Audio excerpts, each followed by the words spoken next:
Hey, everybody. Fascinating chat today with Teradata around delivering trusted data towards trusted AI with Jacqueline, CMO at Teradata. Jacqueline, how are you? I'm great, Evan. How are you? I'm doing well. Thanks so much for joining. I've been following your journey and your team's journey. So inspiring, so impressive. I have lots of questions, but before that, I'm really intrigued by you and your background and bio. Maybe introduce yourself and your tenure with amazing companies like IBM and Oracle and others that led to your current role at Teradata. Sure, I'd be happy to. I've been in technology probably for 25 plus years. And as you said, Evan, have been with Oracle, IBM, and even I would consider GE somewhat trying to be in the technology space, and as well as Nielsen. So those are some of the companies that I've been with. In fact, all of the companies that I've been with. And really, I have to say that for me personally, I love data. I always have. I'm a CMO that's very into math and actually started my career in finance. Fantastic. And I got your attention, caught my attention through the Fast Company article where you talk about the importance of data lineage and high quality, clean data and data science. And, maybe elaborate on that, why this foundation of data is so important before starting and launching all these AI initiatives we're all excited by.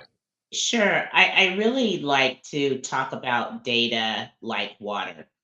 If you think about this planet, and I have spoken about this before, and some of you may have already heard it. So, for those of you who have, this is kind of me saying it again because I think repetition is important when you're communicating on these kinds of important topics. For me, when I think about this planet and this beautiful planet we call Earth, it is mostly water. It is over 70% water. But when you really think about it, is that usable?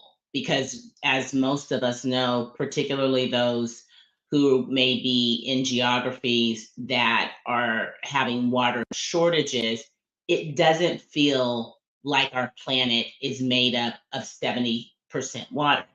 The fact of it is not usable. And so when you really think about, well, what is usable, about 2.5% of all that water is actually clean, pristine, usable data by humans. And of that, only 0.3% is actually accessible. So the 2.5% is sitting in glaciers that we don't have access to. And the 0.3% is what we probably use every day.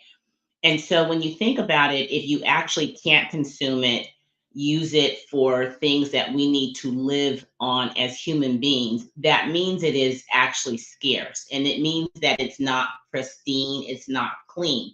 And I think you can think of data in the exact same way. There is a lot of data out there, more and more. We talk about it every day, the zettabytes, how much it's like multiplying, et cetera, et cetera. But when you really think about it, do you know where that data is coming from? And is that data clean? And if the data isn't clean and it isn't pristine, what comes out of it when you use it will also not be clean and pristine and give you the kind of accuracy that you need to make the important decisions that I think every company and person has an ambition to do. Oh, I love that. Such a great analogy. I'm going to take that as well and borrow it from you with attribution, unlike some other LLMs out there.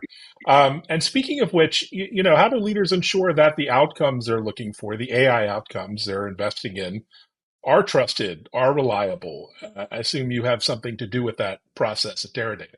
We do have something to do with that process. We have a product actually called Data DNA, but Mm. that really says where is the lineage? Where is the data coming from and can you trust it?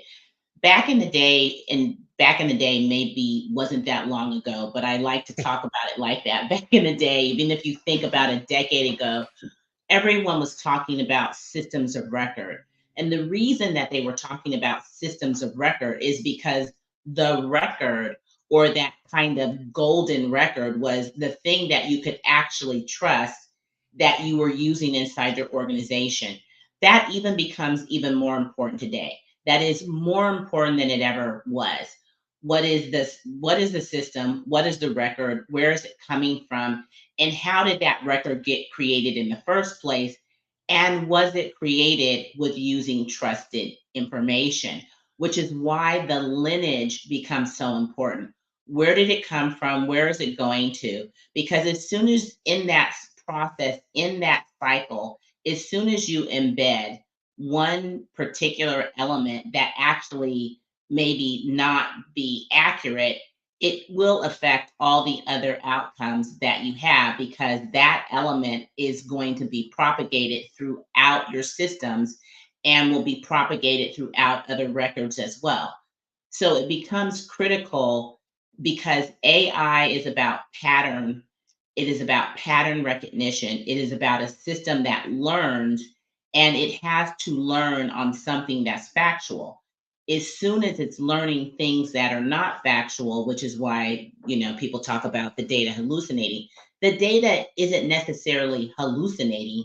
It's bringing that information from somewhere. And so you have to be certain that the inputs that you are giving a system to work with to build patterns on and to model your information and model your models on, all of those things have to be really, really accurate. Oh, such a great point. And anything else business leaders should be aware of before launching an AI initiative? There's a keen desire to get moving, let's go. But what else should we be aware of, technology wise, people, process wise, to Well, ensure the results are, explainable? I think the first thing you have to think about, Evan, right, is what is the value that you're going to get out of what you're doing? Mm, I think you've got to start with the end in mind. What is it that I want to achieve and how can I do that? So simple things. If you have a subscription model for, cable or any of the streaming services, they do care about churn. They do care about who's using their products. They do care about how do I expand share of wallet? If the person has one service, how do I get them to have more than one service? So they're looking at all of those things. That is incremental value to that organization. Can I expand someone using more of my services, or can I ensure that people that are already using my services aren't becoming, kind of passive users, and passive users tend to not stay users very long. So, what are those patterns that I should be looking for? Because I want to ensure that I'm creating a better experience for people who may be considered passives. What is it that they're not getting out of my system and the reason that they're not using my app? Or what is it that I want to do to ensure that I provide these additional opportunities for people to consider other products and services that I may have that may meet their needs? Those are very specific questions that can be patterned, but it's not just that simple because if it was, everyone would be doing it, everyone would be expanding share of wallet. Right now, we are talking about micro markets, greater personalization. What is it that you can truly provide that's unique to someone? That requires a much more sophisticated type of analysis than we probably have done in the past. And it, is going to be based on machine learning. It is going to be based on advanced analytics. And ultimately, it will use some artificial intelligence. You can ingest different LLMs if you think that what they can contribute to you making a better decision. Of course, who wouldn't want to do that? But you don't just do it for that reason. You really have to start with the end in mind. And I think if there was anything that I would talk about to business leaders about, it would be that. Because if you're getting into AI because everyone's talking about it, that's actually the wrong reason to be getting into it. a great point. And what about Teradata itself as a platform provider? How do you ensure your AI solutions are transparent and trustworthy and will work as defined for customers? Well, one of the great things about Teradata is for one thing, Artificial intelligence, as you know, Evan, has been around for a long time, 40 to 50 years. When you really kind of think about what machine learning, the history of it, right? It didn't just happen a couple years ago, even though its popularity, because it's now accessible to more people, it has grown in popularity. And what I would say is that the technology for Teradata and our analytics engine and the engine in the kernel for our data warehouse has been using AI and machine learning for decades. This isn't a party that we just walked into and that we're, excited to be joining. So I think that is extraordinarily important. I would also say that when I look at, kind of the world's largest banks, excluding the banks in China, uh, 14 out of the top 15 banks are using Teradata. And they're Wow. using because of those trusted systems that we have and the ability to do the transactions at the speed and scale that they're looking for, and ultimately to provide that what I would call value to the organization. And value is about growth, right? Value is about gaining efficiency and ensuring that you have a higher return to your shareholders. Very nice. So it's clear generative AI is going to transform so many industries. You're already sharing the impact in areas like financial services, banking. What other industries do you think are hot on the heels of adoption? I just had a call with a major player in the contact center customer experience space, and there it's going to completely upend the way a customer experience is managed and delivered. But what else? What are you seeing in I talking with definitely think, customers? yeah, I definitely think telecommunications. I actually started my career in Mm. telecom. So I was at GTE before it was Verizon. Aha. And so when you think about CTI and telephony and really kind of what I would call aided um, opportunities in a call center and things that you can either help someone solve a problem more quickly, right? Or really try to do a better job around personalizing that sales experience. I do think call centers and contact centers are going to be um, ones that could immediately take advantage of what's happening, particularly around generative AI. When I think about uh, disciplines, I think that the marketing discipline is one that will, and I shouldn't say that will, I should say that is embracing AI, and not for this, the things that I think people are afraid about. I think people are afraid Mm. about having kind of images created that aren't real images, and people having their IP abused and things like that.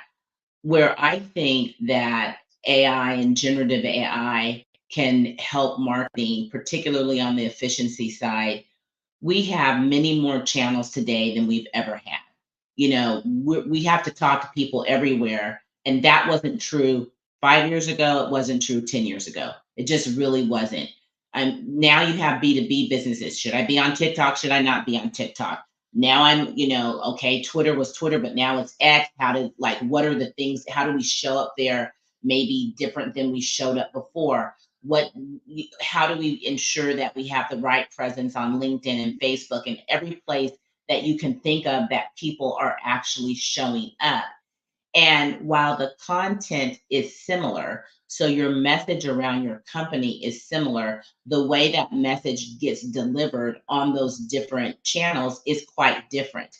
And what I think that particularly generative AI is good at, it understands how things show up on Twitter, right? Versus how they show up on LinkedIn, Mm. versus how they show up on Facebook. And the simple analysis is to kind of create your content, and then you need a shorter form content for LinkedIn or a shorter form content for X. And you say, what does this is my story. This is what I want to say. Here's how I want to show up. I want it to have more energy on this channel versus Mm. this channel. And generative AI right now will give you, quote, pithier comments or more energetic comments. It will infuse those words instantaneously. So if you're the author, you could have written something. It's still your writing, right? And if you say to Chat GPT, make this sound more enthusiastic, it throws some enthusiastic words in there. And you, the author, still has control over how that shows up. Maybe the language was too happy, but you get to tweak it, but without spending another 3 or 4 hours contextually changing it. It instantaneously does that. And then you can kind of take it from there and make it your own. I think those kinds of efficiencies that you can use with generative AI today are things that you can do that do not compromise the integrity of what you're doing as a company, because you are still in control and you are still the author.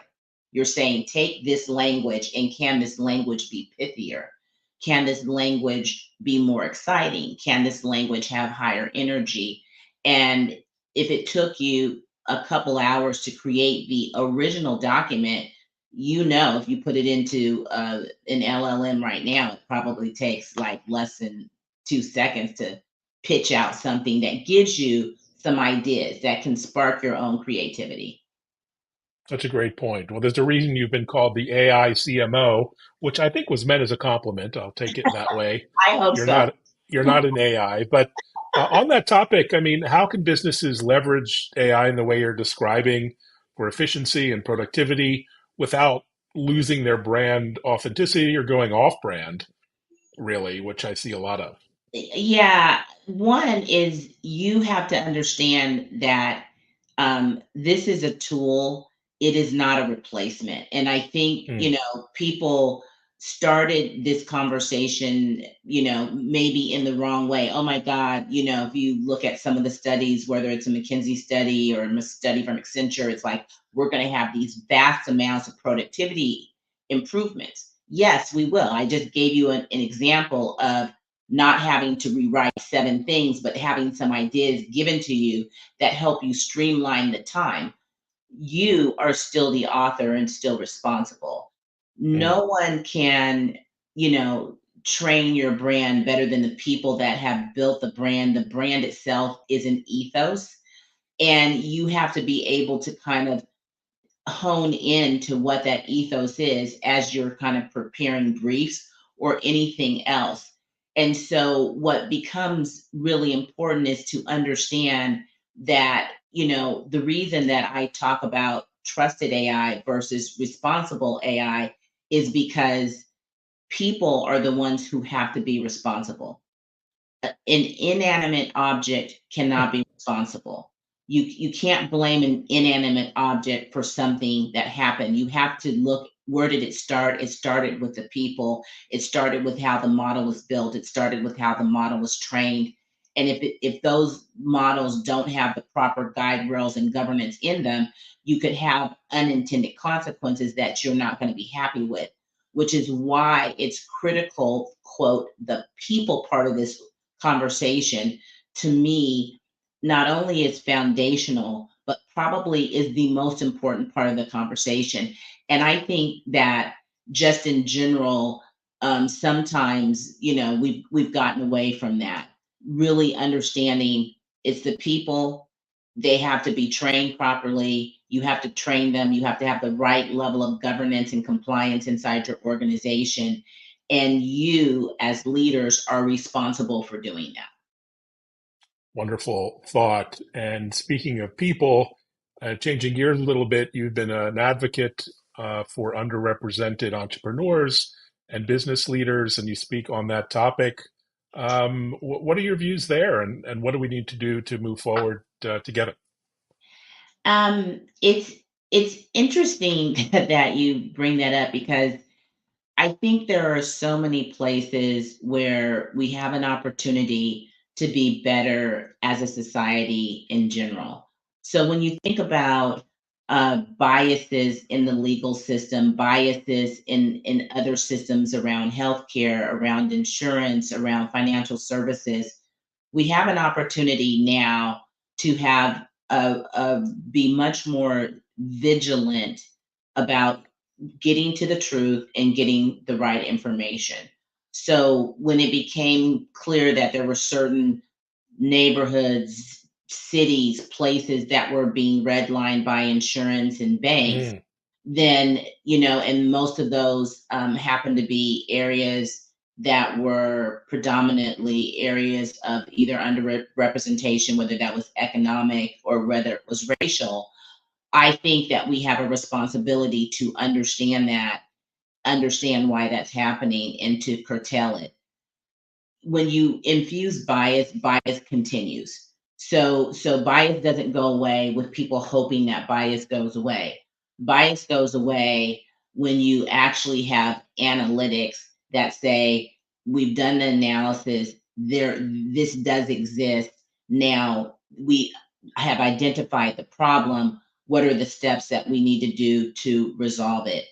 I think it will be important for um, you know businesses, regardless of whether they are an underrepresented business or not, for them to understand the impact that AI can have on them, that they truly embrace educating themselves and understanding what can they do to potentially leverage this. I always think that there are many things that are equalizers. Education is an equalizer. When you have more education, you're able, generally speaking, to put yourself in a better position versus someone who may not be educated. At the same time, I think AI will be similar. Can you use this technology in a way that gives you an opportunity to compete more effectively than you did previously? What is it that you need to say? How do you need to do it? And those questions can be broadly asked in many large language models today. And I just think informing yourself as a business owner is going to be important, and also ensuring that we create opportunities, particularly for underrepresented groups who would not necessarily have exposure to the technology. Such an important point, and I hope AI will act as a leveler of in some ways, and not making inequality even greater than it has been. So let's keep our eye on that. We're about halfway through the year now. What are you most excited about, both personally, professionally? What's on your mind for the rest of the year? Well, I'm going on a cruise in 2 weeks, so I'm excited to do Woohoo! that. So let's start there. Let's start with going excited to be doing that. Um, but I think for me, for the rest of the year, it really is seeing some of the, um, I think, use cases that we've Mm. talked about around AI and generative AI really come to life. It's one thing to sandbox something, it's another thing to actually put some of these things into production so that they are facilitating the kinds of outcomes that I think, kind of our customers and other companies are looking for. I think that's going to be really important. And that's going to be, it's going to do two things. One, it will help, kind of curtail the hype, so to speak, right? So let's stop talking about the hype and let's kind of get some answers to questions that have been hard to answer so that we can drive better business outcomes. Once we're doing that and talking about it and demonstrating it, I think then the sky's the limit, because then the possibilities really do kind of unfold and manifest themselves in different ways. And I think the next 6 months is about companies really working hard to do that. Well, on that great high note, thank you so much for joining. It's been really informative and insightful. And thanks everyone for watching. Reach out, follow Jacqueline on social media and Teradata and the good work they're doing. Thanks, Jacqueline. Thank you, Evan. It's been wonderful being with you today. Likewise.